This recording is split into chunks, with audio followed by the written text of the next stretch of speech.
సహజ సంఖ్యల సమితిని ఎంతో సూచిస్తారు? Natural numbers 1 2 3 4. సహజ సంఖ్యలకి సున్నాని కానీ యాడ్ చేస్తే అది పూర్ణాంకాల సమితి అవుతుంది, హోల్ నెంబర్స్.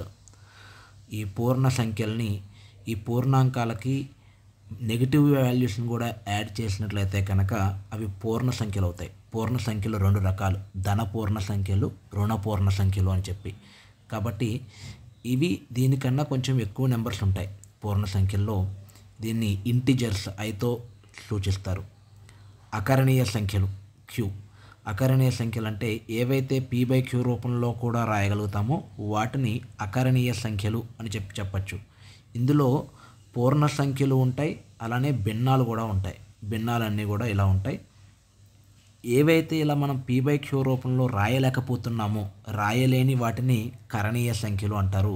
కరణీయ సంఖ్యల్ని q-తో సూచిస్తారు. వీటిని మనం ఖచ్చితమైన వర్గాలుగా రాయలేమన్నమాట. వీటిని మనం ఖచ్చితమైన వర్గాలుగా రాయలేని సంఖ్యలు. ఫర్ ఎగ్జాంపుల్ √1, √2, √3 అంటే కరణీయం కాని వాటిని అకరణీయం అని చెప్పచ్చు. ఏవైతే మనం p/q రూపంలో రాస్తామో వాటిని అకరణీయ సంఖ్యలని, రాయలేమో వాటిని కరణీయ సంఖ్యలని అంటాం.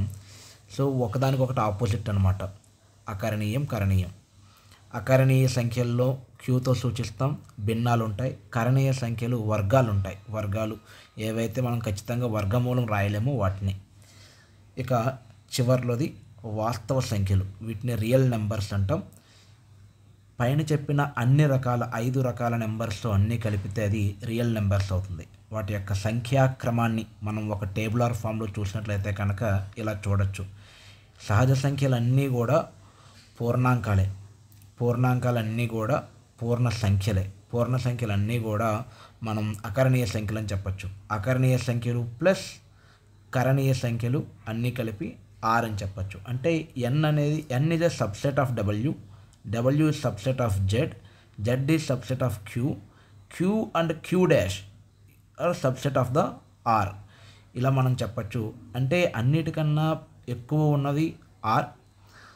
r అనేది greater than the q, q' q and q' కూడా మనం ఇలా వేసుకోవచ్చు. ఇవి రెండు కూడా greater than the z and z is greater than the w, w is greater than the n. ఇలా మనం రాసుకోవచ్చు. nతో స్టార్ట్ చేసినట్లయితే n అనేది అన్నిటికన్నా చిన్నది, n less than w, less than z, z is less than q, q is less than r.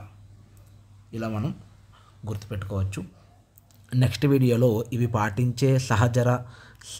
పాటించే ధర్మాలు ఏవైతే ఉంటాయో, సహచర ధర్మము, సంవృత ధర్మము, ఇలాంటి ధర్మాల కోసం మనం డిస్కస్ చేద్దాం. Thank you.